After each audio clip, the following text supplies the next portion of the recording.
Hello, and thank you for joining us. This is William Steele, True Crime King. This is my inaugural podcast on my true crime channels all across the board and going out on every podcast channel imaginable. It's going to be known as William Steele True Crime, or you can find it under True Crime King or Official William Steele. Now, for my inaugural podcast, I have retired Special Agent Ignacio Esteban.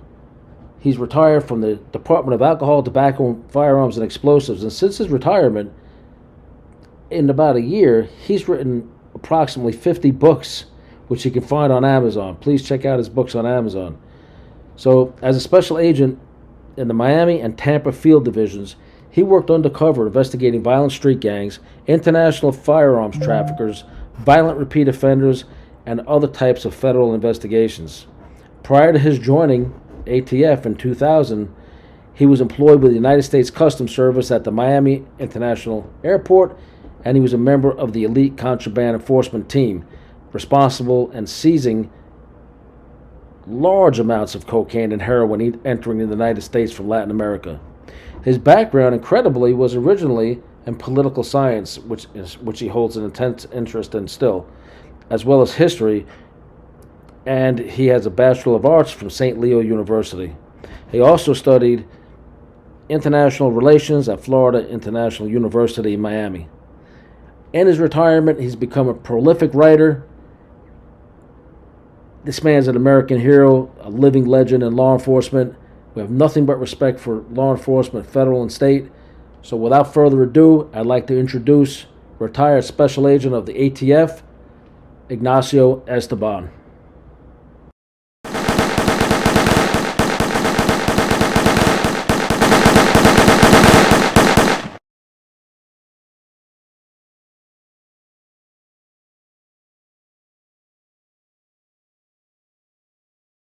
Now, Yes. I bring this up because this guy is a horrible human being. My understanding, he was a KGB asset back in the days of the Soviet Union.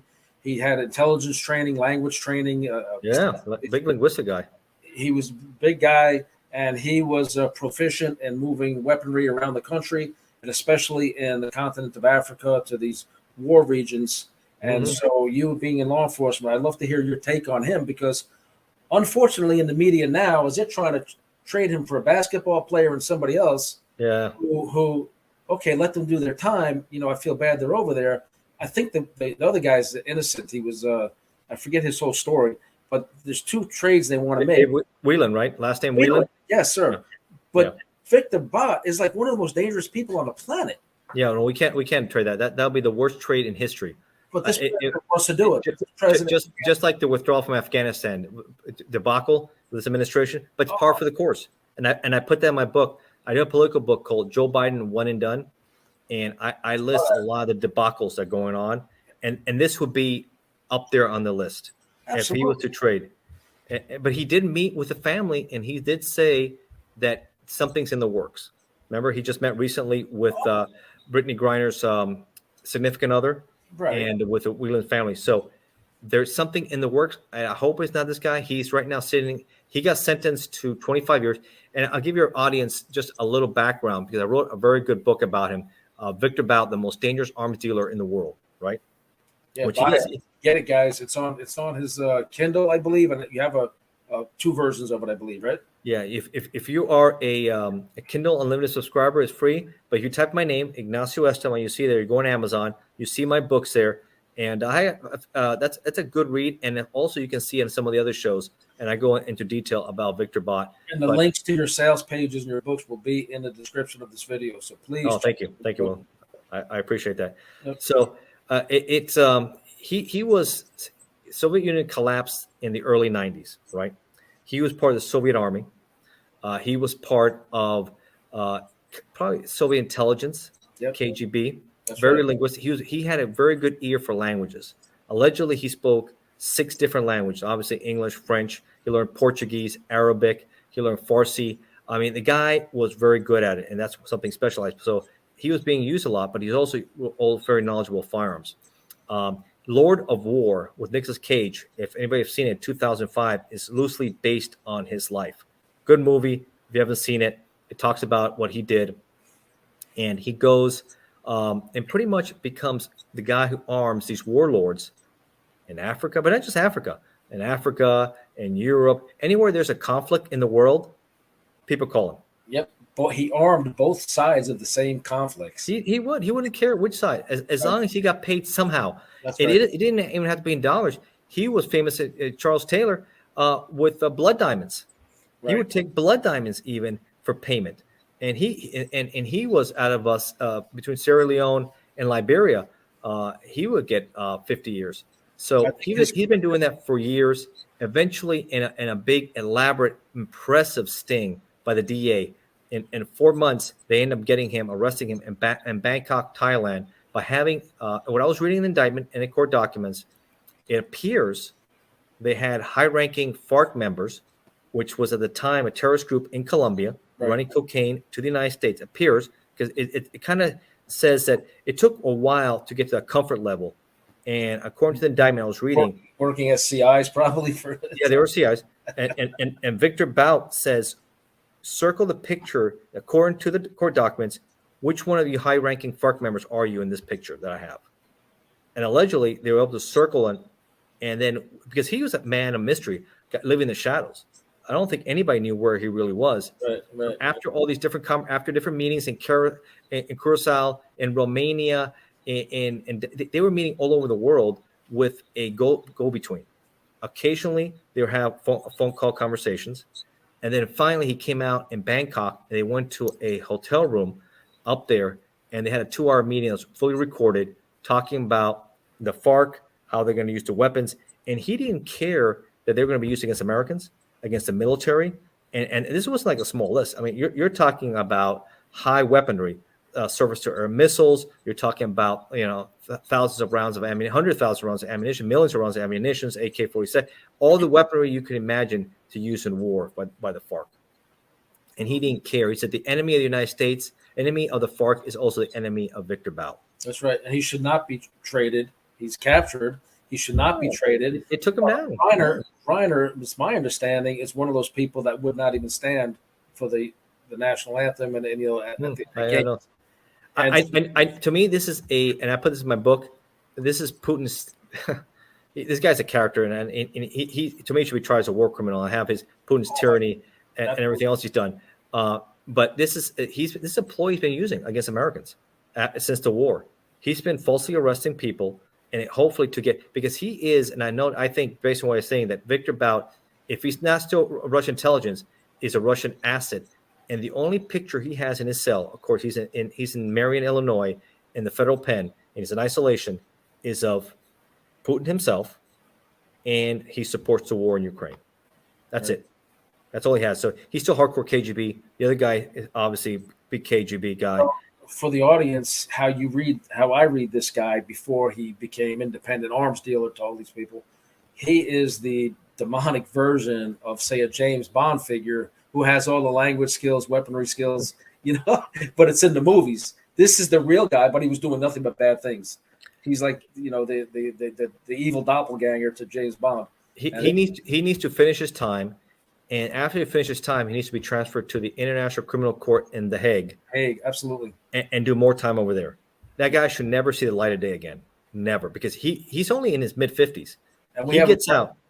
Guess what? He's back to business again. Oh, yeah. We have a president who's having trouble stringing a sentence together. And I understand he may be getting into Alzheimer's and all that. Making a deal to free this guy who was going to kill, supply people that are intending to kill Americans.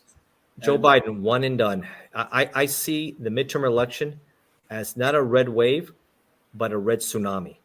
I've already called it, and I made these predictions in April when I wrote my book about what will happen in the midterm and what will happen in 2024. It could be two things for Joe Biden.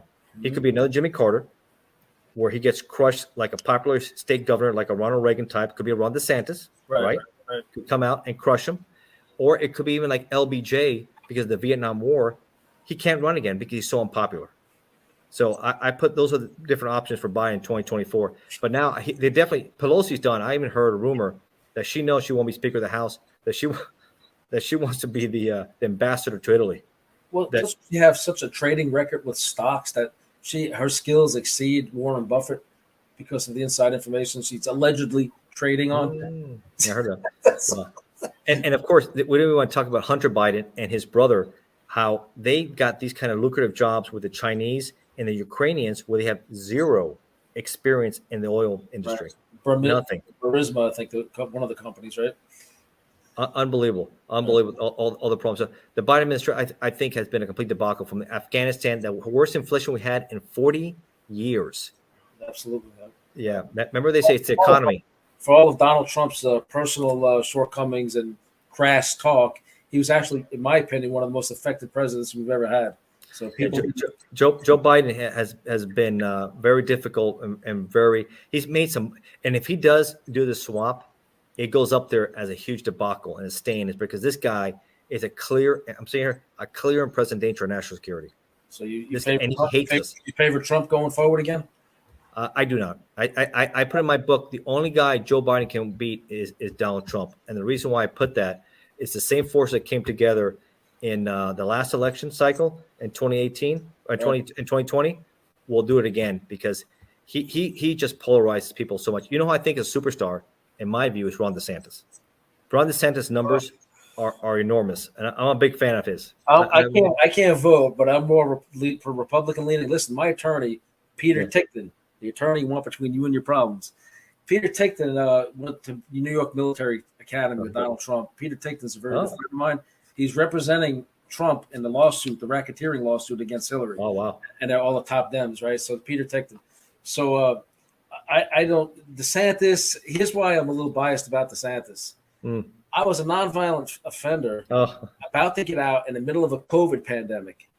He was the guy who, like, I'm charge free, no disciplinary charges, and so I was being held in another state as an extreme escape risk. That state was releasing everybody. It was Virginia. They were releasing nonviolent offenders with less than a year to go who had a clean disciplinary history. I was doing everything. I was assisting, with different departments within the prison. I was helping guys. I was tutoring. I was taking college courses. I was writing books. I applied for it. He said, you're completely approved. However, because Florida has you here, you have to get them to sign off on this. Oh, okay. We went to DeSantis, the judge, the prosecutor, unfortunately all Republicans, and they're tough on crime, and put us, the nonviolent guys, in the same boat as everybody else. And DeSantis wasn't releasing anybody. Let me finish this. He'll be a lot better than Biden, that's for sure. And I honestly was scared I was going to die in prison. I said, my God, I've got a few months left. There's guys dying all around me. And COVID was a big issue there too. But you know what? He kept the state open. Right. And unlike the Northeast, which was crumbling with their businesses, Florida kept on thriving. And all the New Yorkers up there came to Florida so they can function, because Cuomo has shut down their state. And so did the mayor of New York City. What's his name? De Blasio, right? What a disaster he was when he left. So I think his policy is good. Yeah, occasionally, no one's perfect. Hey, listen, there's no perfect guy, but his numbers are outstanding. It's a new generation. Do we want another 80-year-old in the White House? No. I don't think anybody does. Don Jr. is highly articulate and can rely on his father for anything he needs, obviously. I honestly think he should run if Trump can't for some reason. His son should win. I think he'd win it. And I was kidding people. You know what? A convicted felon could run for president. Who would think I'd have a TV show right now? There's been celebrities that have ran. I'm thinking of running for president. I mean, I'm just putting it out there. I mean, it sounds crazy. Everybody laughs it off, but everybody laughed at Reagan. They laughed at Trump, and here they took it. So right. I like people ask me the same thing, because I'm very political and they like my idea. They ask me, now I'm a president, but if you're going to run for any office, because there's openings here locally for different. I said, you know what? I did 26 years of public service, right? Right. And I'm enjoying this part here. I'm going to give it a good shot at the private sector here and see how it goes with different projects I have. I mentioned it here in your show. I also worked on a screenplay that is based on my book, ATF Undercover, that I'm working with just finished it with a professional screenplay writer, award-winning screenplay writer, where I have a British production company right now that's looking at it to help push it to make it into a TV series. So I'll be more happy if it goes through, let you guys know and how that turns out. I'm working with a couple of guys now. I made some really good introductions over the last few months, but especially since my show is exploding in the Nielsen ratings. I'll just give them a shout out. Eddie Sicoli from Sicoli Films, Cyril DiPaggio. He was a gangster and stuff like that, and he's doing movies, like really good movies. He's got one coming up, Mob King. Mob King, right? Yeah, I saw that. Yeah. Yes. Yep. Also, Well, I'll give the shout out too, since we're giving shout outs here. It's Steve Gillen. It's Steve Gillen, our RMC Roar Media Creative, and we just finished that part there. And we've talked about, because we're doing a 3-part series, a TV series on Amazon. The first part should be coming out shortly, and then we got 2 more coming in. So that's a TV show, actually. So it's coming out shortly. So it'll be on Amazon. I'll let you guys know when it comes. Life in ATF. We talk about my life, but we also talk. I did a lot of books, so we like we're having conversations about organized crime, about politics, about solutions. We were talking about the war on drugs, right? This is my experience. What are we going? Are we winning? No, we're not winning the war on drugs. There's no doubt. What are solutions? What are things? So I have a good background, and he also has an interesting past, like you do, right? He himself did, I think, 17 years in British prison. He was considered, I think, some call him the gang boss of London, right? Yeah, I'd love to meet this guy. I've told you when we spoke on the phone. Yeah. I'd love to. He's an award-winning. His book, and I think it's called The Monkey Puzzle Tree, it's going to be made into a movie. Right. It's going to be made into a movie. So very popular. So I'm fortunate enough to be working with it, and I think it's going to be a successful project that's coming out there. So, but we talk about a lot of things. The show's, my background. It also talks about, because I've written so much, and I dive into these topics, we really get into some pretty cool topics. Solutions. What are our solutions for drugs? This ain't working. This is not working what we're doing. Maybe I'm a little biased, but I say more decriminalization. On small. Well, I do mention that was part of it. Like for personal use, there's no reason to clog the judicial system with personal use. I think you find people, you seize the stuff. Like for example, Brittany Griner. There's no reason for her. If I was at the airport, let's say I was working customs, right, and we came across small amounts of weed. Are you kidding me? 9 years?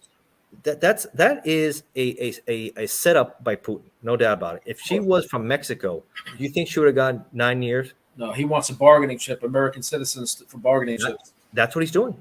That is what I want people to know that. Don't go and now the State Department says if you're an American, I think an American teacher just got arrested now in Russia. So be very careful going to Russia. We're at war. Let's be clear. This is a cold war with Putin, what we have going on in Ukraine. We are supplying over $60 billion in aid and weapons to the Ukrainians to crush his military, which he's losing. He's in a quagmire.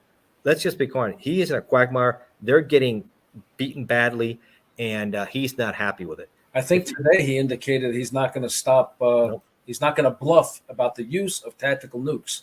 He said that. Be careful. This could be, people said, they have nuclear submarines too. They're not far from our coast. No. The Chinese have nuclear submarines. Very similar to World War II with the Germans and the Japanese, with the Nazis. Could happen very easily with Putin and the Chinese. And a lot of those, be very careful. A lot of those are on those hypersonic missiles now that take just seconds to get here. They don't take, there's not a big launch window from launch to detonation. Well, I know when the war first started, people thought it might, and people were talking about how is the best way to survive a nuclear attack, right? How to hunker down. What do you need? It's almost like a massive storm coming in, and how to avoid the radiation fallout. So people are talking about it. There's something maybe people look more into it, because Putin's a madman, and he's not going to take well. It's with him. It was his way or the highway, and it's going to have to be the same way with him. He only respects power. That's right, and he only understands fear, and he needs to be taken out himself. Yeah, and I think China's watching all this and getting ready to go invade, take Taiwan. Well, that's why Biden said we will defend Taiwan to the end. I don't know if he's bluffing. Yes, he's full of crap. He's not going to do a damn thing. But you know what's interesting? The Australians now want nuclear submarines, right? They're upset. Remember, the French were upset because originally they were going to buy from the French, and then the Americans and the British said no, we're going to supply them because they wanted American made from, and the French were upset with us for a little bit. Now China is livid that the Aussies are going to have nuclear submarines. They don't want Australia to be a nuclear power, right? Because they like them docile and weak. And a strong Australia gets it close to them. They don't like that. The Chinese, remember, they're very bad. I wrote a book about the CCP, the Communist Chinese Party, and Xi Jinping. They're very corrupt. They're not about the people. They're about for themselves, and they're atrocious human rights records. And that's why I was upset that Beijing, for the second time, is hosting the Olympics and just had the Winter Olympic Games. So there's a lot of good stuff out there. If you like what we're talking about, I think you'll like my books and what's out there. And if you want to see our shows, I've done quite a few shows. You can type my name in YouTube. Obviously, we'll have this one here. I've done quite a few shows. I'll give a shout out to some of the guys out there from Crime and Entertainment, William Williamson, Hollywood Wade. Hello, good guy. Chip. Yep. So I was on it 2 or 3 times. You were on it too, yeah. Maybe you should talk to Gary Jenkins from Gangland Wire. He likes guys with also law enforcement. I've done his show 4 or 5 times. I've done quite a few guys. Adrian Martinez. Bill Stacks. I did Bill Stacks also. Yeah. He helped me figure out this background stuff today. There we go. Give a shout out. Forever. We didn't have smartphones or green screens and all this stuff. Let me give a shout out to one more guy since we're giving a shout out to. Really cool guy. I met him.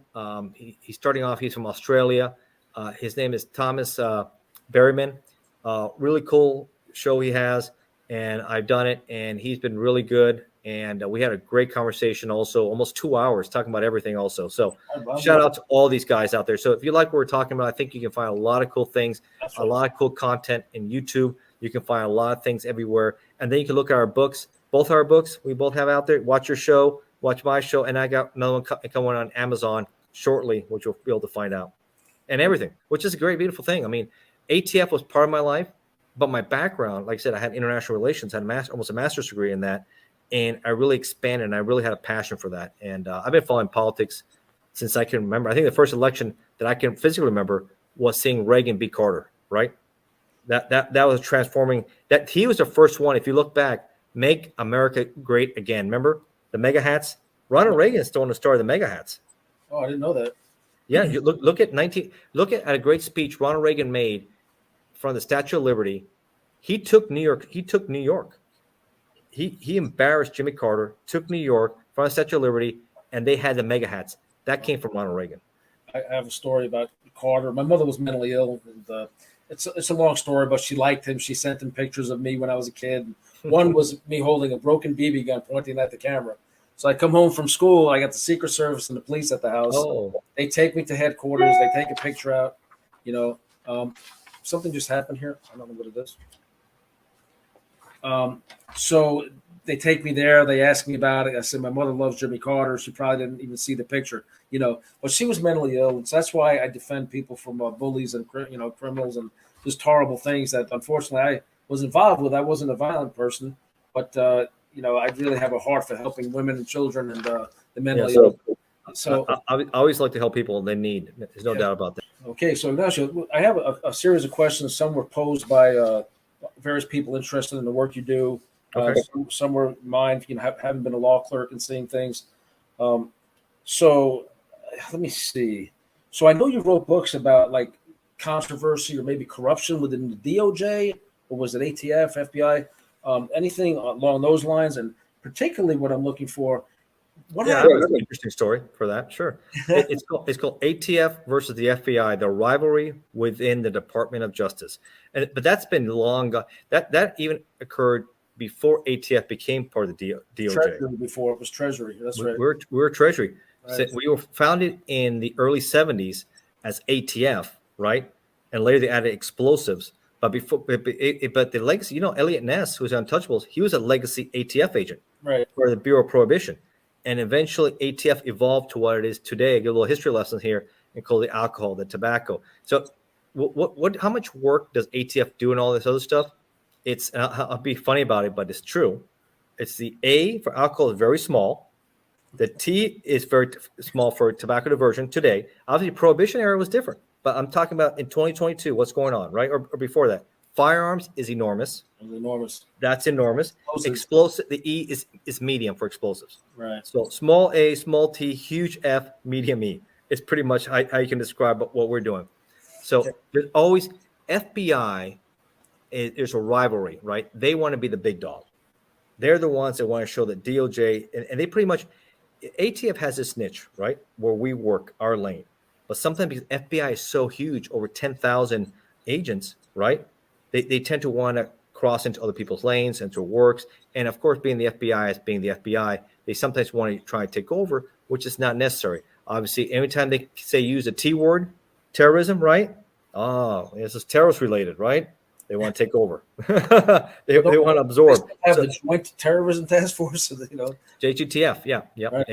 Agents working in there. If something else comes in, organized crime, they're always butting heads with us with organized crime. We work a lot of street gangs. We work a lot of things. And sometimes, no, some guys don't want to work together.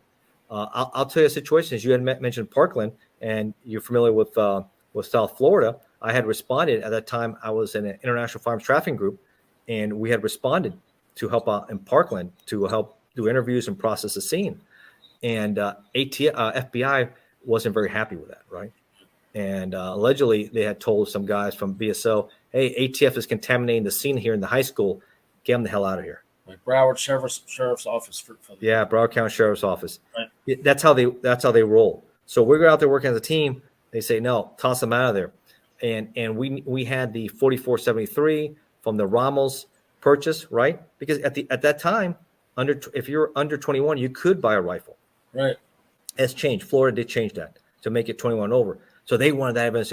It's like the typical battle you have to deal with these guys over everything. So I talked some pretty interesting stories about that stuff in there. If you like that one, you'll see some other stuff in there too. So I mean, a lot of people can understand if they're doing a long-term investigation and you get a peripheral player who's trafficking guns or has a murder for hire or something serious about to go down.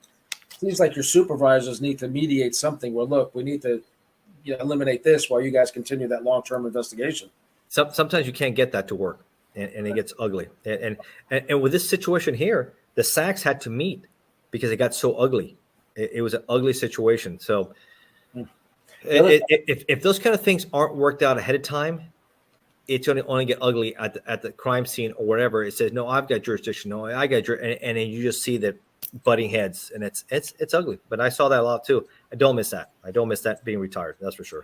Having been a law clerk in prison, a lot of guys would be like, hey, I cooperated with the cops, but I didn't get my deal. How can I go back to court and, hold them accountable or get my deal? And these are guys who are calling everybody else, you're a snitch, you're this, you're that.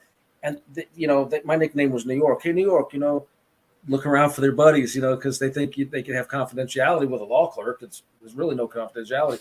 But some of them would say, including some of the gang leaders, I made a deal. I told them my homeboys are on this murder up in another state, and they didn't live up to their end of the deal. That's one. So just something from the inside perspective.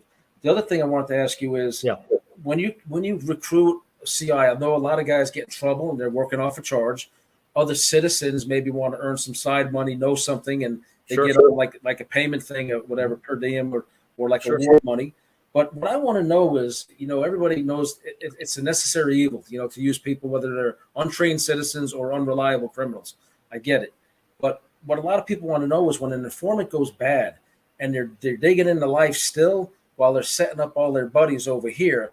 Like I've seen some of the biggest gang leaders, literally, they're doing all this cooperating, and they are, or they're confiding it to me as a law clerk, yet they're still recruiting gang members and having them do their dirty work and then just saying they had nothing to do with it. Yet they're meeting with investigators on a regular basis and trying to cover their tracks, but you can tell what's going on. Then you see TV shows where the leader gets 5 years and then the lower guys that he's recruited, that he took advantage of, they're getting 20, 30 years. They use and abuse the trigger pullers, right? That happens. That's the trigger pullers, right?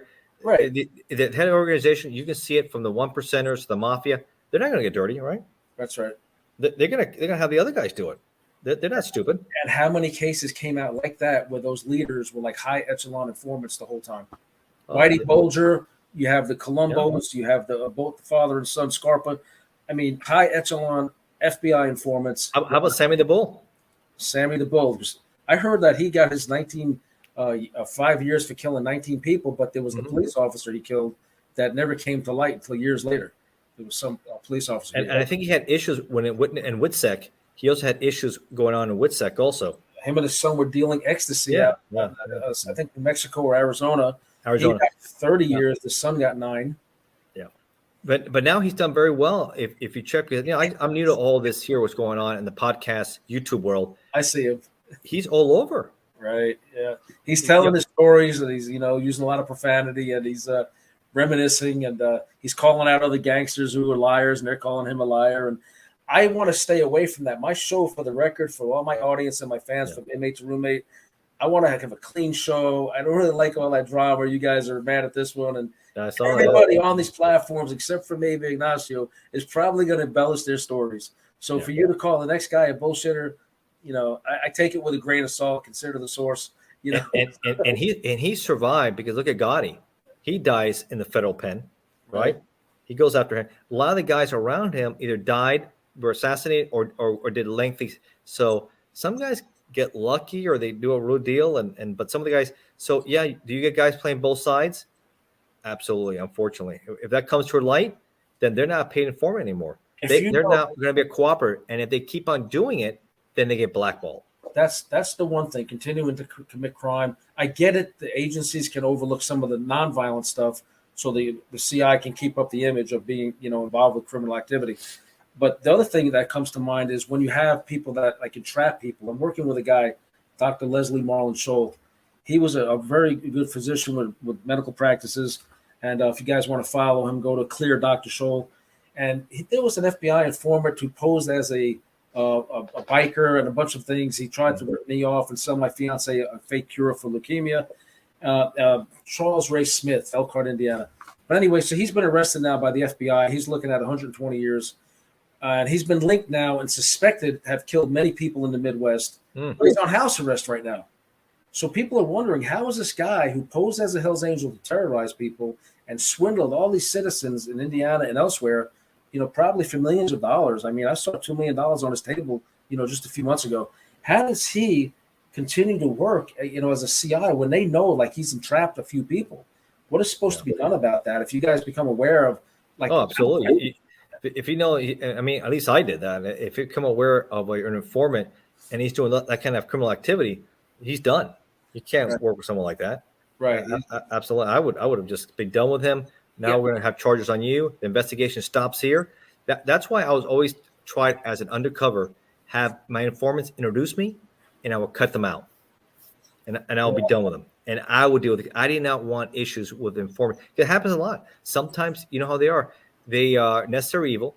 I use them for introductions. I did my own undercover. I try to have them use, and then I would buy the dope, the guns, and I take the case to a different level because I didn't need that kind of drama. I don't need my case falling apart because this guy, and most of them, I hate to say it, they have drug problems, issues, and they get back in that world again. For the record, again, because I was a law clerk, I know the definition, and also knowing Dr. Scholl and what happened to him, the definition, I don't have it in front of me, of entrapment, is more like a crime is committed in the mind of the informant, and they kind of lead the hapless person through the, by the nose to say certain things. And they have to be predisposed to do this, right? Right. If they say no means no. That's right. Exactly. That's why you need a professional.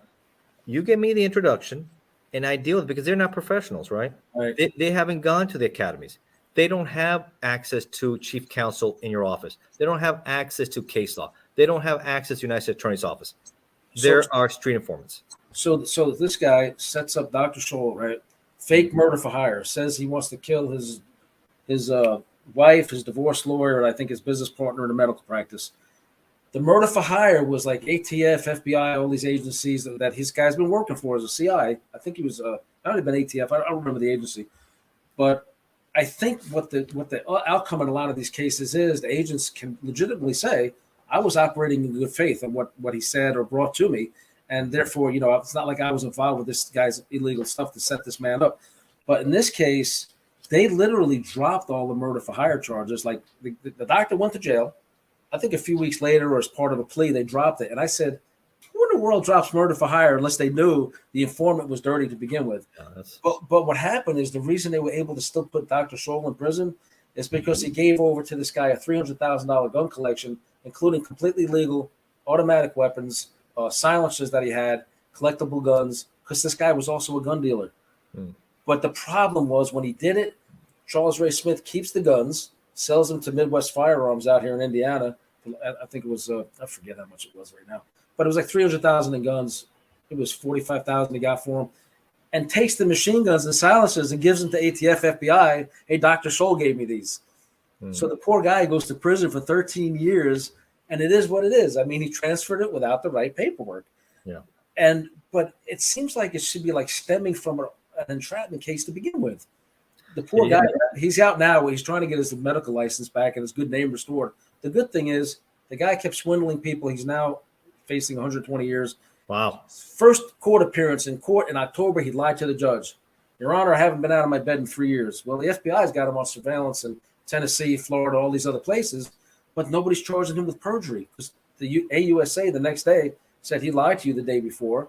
He's under surveillance in all these other places, and he has not been bedridden with had an amputation of his toe or something because of diabetes. He's been very mobile and very active in committing more crimes, lining up more victims, et cetera, alleged crimes. So, after digging into some of these things, there's so many people that dealt with this guy that have turned up dead, mysteriously dead. His girl, Trina McCreary, she gave his cell phone to the FBI because she was sick of being abused, told her family she was working with the FBI. I'm scared to go back to see Charlie. He's going to kill me. And she was getting progressively drugged. And she disappeared? He killed her. He killed her. Allegedly killed her, but he admits to killing her. He admits to several people that he killed her. But anyways, this is an informant gone wild for 20, 30 years and the consequences. Dr. Scholl, and I just told him I would explain the situation to you and see what your opinion on that is. But we don't know why this man's not charged with perjury yet. He was in front of the judge. The judge put him under oath at the detention hearing. And he lied. That could be a charge that may add later, or maybe they don't think it's really necessary because he's looking at such serious violations that they don't need to add a perjury charge to it, right? So, I mean, seems like he's looking at quite a few, and he's looking at state time or federal time? Federal. He's for the wire fraud charges. I think there was an initial one because he threatened to kill a bunch of people. He was caught planning it, saying he was alibied. He was paying somebody when he was alibied to come in and kill another series of people. And so they picked him up right away rather than waiting because of COVID and it was not, supposedly white collar. But you got to be careful, like I said, with informants, man. It's a double-edged sword. Oh, yeah. They can make you or they can destroy your cases. Yeah, I remember you saying that on another interview. I heard you say that. No, so they're very, very – you have to be very cautious because remember what you're dealing with. And that's why I used to like to cut them out as soon as I could. Right, take the case because you don't know what their agenda is. They could be trying to make up a story to get rid of an enemy, a spouse, or again, they smoke something that really got them really high, and all of a sudden they do something really stupid. Right. That's dangerous. Do agents when they're doing an operation, like say their real name comes out in court, and of course undercover you're going to have your stage name and all that. Sure. Are they allowed to publicly, or like if they go into another profession, change their name? I mean, like the rest of us are, but are they allowed to do that? Is that a thing? If you want, anybody can change your name. I mean, I didn't. Right. I didn't change my name. You see it all over. It's out there, right? Right. A lot of people don't. Because a lot of guys end up cooperating, right? They get hit and then they cooperate. That's one thing how it works in the federal system, right? Everybody flips. A lot of people don't know that. Well, not everybody, but you give the next guy up, and so everybody has something to protect, right? Everybody has a chance to cooperate. I think in the feds, the Rule 19, the Rule this, 5K1 or something. So everybody has a chance to work off their charges. That's right, and the different states have their different things for cooperation. But the thing is, it just kills me. And you probably never heard this side of it from inside when I was a law clerk. And I would have guys that would hate me because I'm white, hate me because I'm from New York, because I'm a little chubby, whatever. And they would, call me every racist word in the world. And then when their buddies were around, sneak over to my cell in the law library. Hey, New York, can I talk to you privately? Man, you can't tell my homeboys what I'm about to say. What? And they're cooperating. And then the other guys would come and complain about somebody else cooperating. And I say, you know how I look at cooperation these days? Everybody's telling on something, and the rest of you guys in here wish you had something to tell on. Right. That's what they say. The guys who don't cooperate wish they did because they look at the most time. And if you don't do it, you get hammered, right? Right. So, okay, I guess the other thing is I asked you about this before. You said you never heard of Operation Disarm. Where's that out of? I believe it was in the Indiana area. I don't have all the details on it in front of me. Yeah, I'm not sure what that Operation Disarm is about. It could have been under another project or operation or something. Yeah, there's quite a few. And like I said, I've been retired for about a year, even though I do try to keep up and look at different things, what's going on. It could be anything to do with trying to go after ATF. Just the kind of projects we do a lot of, obviously, is go after the worst of the worst, right? Repeat violent offenders, the trigger pullers, getting people off the street who are, you have a gun and you are a career offender. That's a 15-year min-man, right? You're going to get more time than federal for a gun charge than something killing somebody in the state. Right. So I walked off for work detail. I have an escape charge, and I ended up getting 15 years consecutive second-degree felony in Florida, the max, because of my record, obviously. But at the same time, I was flabbergasted. I felt like I got punched in the stomach. I was like, "Are you kidding me?" I felt that's a lot of time. You get guys who commit murders don't get 15 years in the state. Oh my God! If I didn't keep my sense of humor and try to do something positive in prison, I would have lost my mind. I tell you what. Because it seems like you kept your mind. I think working the legal as a law clerk, that helped you a lot. Yeah, I was always up in the chapel and stuff, trying to help out up there. And well, that's good. You were positive. Some guys I heard don't do too good, and they go in depressions, and you hear a lot of bad things going on there, and it just gets from. I tried to help so many guys sign up for like GED and their like college courses that came around. I fought for those, and I fought for them for other people as well. I was really advocating for trying to make things peaceful between everybody. You can't please everybody. I had some white supremacist guy. I was just asking them because some of my friends were Jewish, and somebody very close to me is Jewish. And I got one of the younger recruits, and I said, I'm not going to say what group he's from, because I'm not trying to create drama. But I said, why don't you like Jewish people? What's that angle all about? And he says, I don't know. It's just one of our beliefs. And I'm like, so you joined an organization that, says they hate this group or hate that group, and you don't even know why. And it's dangerous for you to talk to these guys, because if you do, and somebody in leadership thinks you're trying to talk sense into them, you have a problem. No, you do. Be careful. I try to do it, just get them into classes and, be there for people if they needed somebody to talk to. Yeah, you see, I guess AB, the Aryan Brotherhood, it's very big in these prisons, and they're very big on that too. And you see a lot of different groups, and they clash and they butt heads, but I think it's indoctrination early. Like, I agree. And the brainwashing starts. Hey, look, let me ask you these two quick questions, and I think we're going to be ready to get a break and a glass of water or whatever we're going to do. Yeah, man. One, have you ever been in a shootout shot at? And two, I remember about 3 years ago in Miami, maybe 4 now, there was a surveillance van. I think it was ATF, one of the operations going on. Gang members walked up, shot through the van because they realized that there was somebody in there. Were you around during that, part of that? No, it wasn't in Miami. I remember there was something in Chicago, something similar to that. The Miami was an actual surveillance van on set up on some gang members, and it was shot right through the thing. Nobody was wounded, I don't think. Maybe grazed, but it was federal agents. I forget what agency. I know an agent was shot in Chicago, helping up trying to set a surveillance, and he was shot. So and they went after that guy. So it's dangerous work. Been shot at. I was involved. I'll tell you a quick story here. And this is before I started working undercover work. This is, maybe I'm in a couple of years from the job, right? And a lot of times, cut your teeth. You'll maybe work in Tampa. I work with the city of Tampa Police Department in a jump out unit, which is pretty exciting work. I mean, you're on the job 2 years, and you're doing jump outs. This is street level stuff. You're arresting people, chasing people, jumping through fences. It's pretty cool stuff how you cut your teeth, but it's also could turn very quickly on you. That's right. Fast because you're dealing with very fast things happening. So it was late night. We had been busy all day. Everybody's tired, right? Okay, this is the last deal of the day. You know what it is? The last one. We're going to get this guy small, and we're going to box him in. It's going to be a quick street by and take him down. Right. Unfortunately, only thing I hear on the radio, because we're the cover team, we're going to hear shots fired, shots fired, shots fired. And this guy wasn't boxing. He was a big guy in a big F-150 truck, right?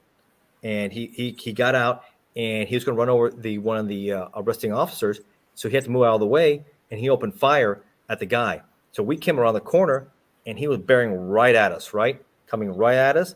And the detective was driving the car, moved the car just this way. So he hits us in that way. If not, we were not Taurus. He probably would have crushed us, because the guy has 3 rounds, big guy, blubber shots, and he would have killed us. So that's an adrenaline pump right there. And we're chasing him. And then all of a sudden, it's like a pursuit all the way down with Tampa Police Department, Temple Terrace Police Department. 3 or 4 miles, so we arrested that guy. But things can go quickly, and you learn a lot. I mean, street buys, but they can be dangerous really fast. I remember one of the cases you said in another interview you did where a guy was real dangerous, shot out with the cops, got out of prison, and then he got on your radar in Tampa on another big gun deal that you did, and you knocked this guy off. Arrested him. I got a lot of satisfaction out of that because he ended up getting 30 years. Right. 30 years. He's going to die in prison. Chino. I'm not giving his real name, but it's in my book. Chino was street buy, and you get all kinds of people. And that's people ask me, you had you had political science, you go to law school. Why did you keep on doing this kind of work? It's so dangerous, and because I got a lot of satisfaction of putting these people away. It really is, especially how dangerous they are. And you go one after another. It's really satisfying. I'll be honest with you. So let me ask you this then, as we're on the topic, the satisfaction of putting these violent guys away. I think I already know the answer because you're doing an interview with me, and you know my history, I'm sure, and I've shared a lot of it with you. And you've got on other guys' shows who have histories of gang members and all kinds of crazy things, and now they're trying to turn their life around and do the podcast and the books. Yeah. What's your feeling on that? I mean, at a gut level, are people? I think you see the evidence of change, but it's really probably a matter of time. Let's just see what happens because recidivism is so high, and the track record's not good, especially with somebody like me. And I recognize all that, and I recognize now is the time. I'm in love. I have a beautiful woman by my side. I have a faith in God that I never really had that level of faith before. I had so many challenging things with this TV show that I put up with, and I let it go, and I let it go. I mean, I'm doing great. I mean, by doing things the legal way. So I'd like to hope that I continue to be an example of somebody who can turn his life around. Because I'm really catching up on all this thing up. So what's your gut feeling about this, though, really? And don't just be flattering because we have shows and you're on our shows. But what's your gut level? What do you really feel about it? Proof is in the pudding, right? Right. Proof is in the pudding. We're going to see because, unfortunately, you do see guys who do it and then they get arrested, right? They fall off, and we're going to see. But, I support because we can't just keep on with this vicious cycle. Just like the war on drugs, right. We need people to get rehabilitated. Right. Because what are we going to do? Just create a society of prisons, bigger and bigger and bigger, and never changes. And these people just keep on the vicious cycle. They have to get changed. They have to get their lives together. Just like I said, how are we going to stop the vicious gangs are growing? Because that's one thing, Italian mafia is nothing what it used to be. It's pretty much collapsed what it was. The bikers are not what they used to be. But the street gangs, and I've said in other shows, are flourishing. Yep. They are getting bigger and stronger. And we have a big problem in our country and Canada and Old Mexico, all over. MS-13, and some of these are not about drugs. They're about how vicious and how bloodthirsty and the horrors they can commit. It's a body count. It's not even about making money. It's about who has the bigger body count. Yeah. We don't address that, we're going to have some major problems. We need to get these young kids out of these communities, out of these areas. If not, none of this ends. None of this ends for all. Sadly, a lot of them that are going that way, their father figures are. There's no father. They've gone through the system, right? They're locked up, or they're some kind of local hero or legend, or maybe it's too late for them to even help their own kids. So in my case, I'm going to tell you what worked for me. It wasn't my first time in prison, and I'm not proud of it, but it was a little bit of arrogance in what I was capable of doing, and I was pretty good at what I did. I was a jewel and art thief, and we were trafficking guns and stuff, and I was very low key, very clean cut all the time. If I was doing a dope run, the jewelry would come off and everything. I'd put a wedding band on and rent a Lincoln and drive up I-95 with a trunk full of kilos and guns, and you get them sold that way. This is 80s, 90s, and then the burglaries I had. They were investigating me for a few things, and the feds got involved briefly. And one of them said, you know why you get away with so much crap? Because you look like a Jewish dentist, but clean cut, he was trying to say. So I was very much a loner. I did things by myself. You didn't have a gangster. You didn't have tattoos or a gangster look or nothing. Smart. Very clean cut. So I tell people, like even the realtors who let me in houses, and I pose as a buyer. I would pose as Donna Karen's brother and go see homes for sale, and that I was looking over these homes on the intercoastal, $3 to $6 million range, and they'd let me in these houses because I was clean cut, relatively articulate, toned down, and I'd say my sister was doing a fashion show in Italy, and She wants me to look them over. So then I would go back in those days and take a camera and say, can we see these three again? And they're letting me into multi-million-dollar homes. They're telling me the people's schedule. They're going to be out of the country for 2 months, or their housekeeper comes in on these 2 days. They make it so easy for you, huh? Yes. And so I'm putting out videos to try to educate realtors about really how to better screen people coming in.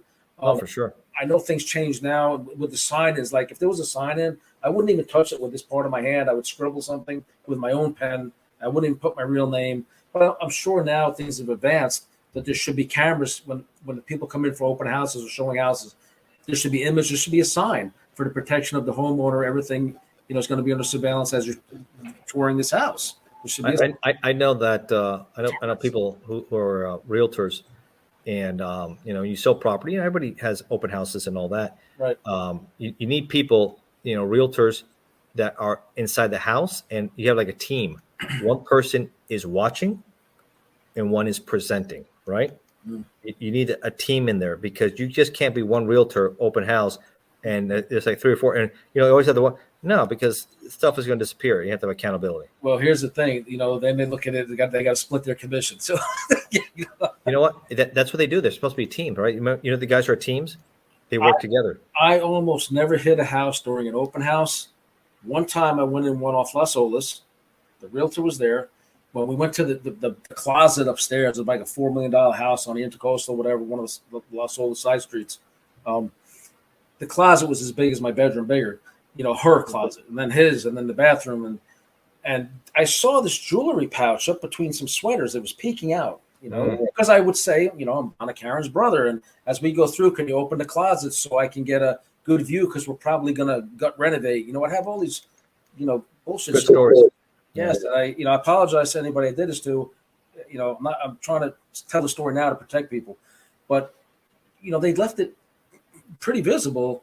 And I said, well, that might not be there if I come back a month or 2 from now. Because usually I would just get the brochures, work off everything they told me, and then come back and hit them. Whether I had to shut down the alarm, pick the lock, whatever, I was getting in. And in this case, I wanted it then and there. So I waited till the realtor walked me back downstairs, and we're making small talk. And I stalled long enough for somebody else to come in to see the house. And I said, I'll tell you what, if you're going to be busy, can you mind if I just walk around the living room and the garage one more time, and I'll let myself out? I think we'll make an offer on this one. Well, what's going to say? He or she. What are they going to say? Sure, go ahead. So when I noticed to bring in the other person out by the by the dock or whatever in the backyard, the pool, then you take it. I ran upstairs and I grabbed this thing. I had it was probably just about $200,000 in my pocket, cash, by the end of the day from what just was in that one thing. Yeah, and that's why it's important. At an open house, you have to have a team. And you have to have a team. Yep. Person stays, watch the people, one presents, because if not, those things happen. And worse. It's horrible. But I've heard stories about worse. Okay, Ignacio, is there anything else you'd like to add? We'd like to give a shout out to Sean Atwood. He's had me on. Look him up too. You'd love to be on his show. I got like 300,000 views on his show. So, who's this? Sean Atwood. He does Atwood Unleashed. He's out of England, Great Britain. He did. Oh, okay, another Brit. Okay, sounds good. Yep. Yeah, Stephen Gillen for sure. Shout out to him and the stuff we're doing. Congratulations to you again at A&E. We're going to be watching that show Thursday nights, right? Thursday nights, 10 o'clock. Inmate to roommate. It's about me getting out, getting on my feet, living with a couple that was a little overbearing, and how all that worked out. So, and hopefully you can get your beef sandwiches, meat sandwiches you like, right? Right. Where's the beef? Where's the beef? There we go. I said everything's negotiable. Now I'm getting offers like to be like a spokesman or like I don't know what kind of guy. For Wendy's? They're calling me an influencer now. I'm getting offers to be in it, and I'm like, what the frick is an influencer? I've been in prison 18 years, and I had to look it up recently, like a few days ago, and I'm getting like movie offers, and I'm like, who am I? They say, you're so funny on camera, and you're so genuine. Well, hopefully people like her. If they like this, again, they can find us on YouTube. Obviously, you're doing shows. I'm doing a lot of shows out there. My books are good. Amazon, just go to Amazon. They're all digital. It's very easy to download the reader. You just go through right there. And all my books are under $10, most of them under $5. And if you're a Kindle Unlimited subscriber, all my books are free, so you can enjoy it. That's right. It's all about, keeping our names out there. Like a lot of this, they say, self-promotion. But you know what? Anything you stick to, you're going to be a success at. And you're a prolific writer, and I'm a very driven person. If somebody tells me no, even on the show, I said to the people that I was there with, everything's negotiable, right? These rules, so everything's negotiable. I had the meat police telling me I couldn't eat meat. I had Warden Shauna, but I look like if I get a no, it just means I have to try another route. Oh, for sure. You always have an A, B, C, D. You gotta have always a different plan.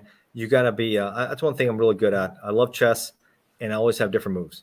There you go. You gotta have to go forward and try different things. I never thought when I was in ATF headquarters last year that I would be doing all these shows. I'd be writing almost 50 books, and now going to a next level. I might even have a TV series in a year or so. So God bless. Look, and here you're undercover trying to lay low and let anybody see your face in public, and not anymore.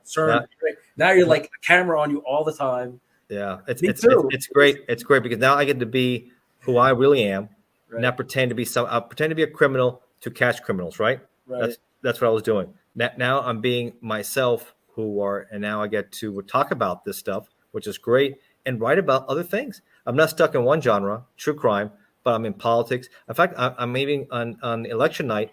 I've done political shows, and I'm going to be on one. Talk about my predictions in my book on Joe Biden, one and done, of the red tsunami that's coming up in this midterm election. So everything I put in there, we're going to say goodbye to Nancy Pelosi, hopefully goodbye to Chuck Schumer, and we'll see the change and then really lock down. That's why they passed. And I'm a little disappointed Manchin, he gave in at the end. Senator Manchin from West Virginia. Oh, okay. No, he was a moderate, right? He was holding back their agenda. But look at all that environmental legislation, which is billions of dollars just wasted. Really. So, well, we'll have you on one day to talk about that. But let's get moving on. And you guys, have a good night. And it was phenomenal having you on. ATF special agent, retired, and doing his thing, man, living life. Enjoy your brother. I enjoy. Good luck. Hopefully, we'll do a second show. Take care, Will. That's right. I have nothing but respect for you guys. Thanks, sir. Take care.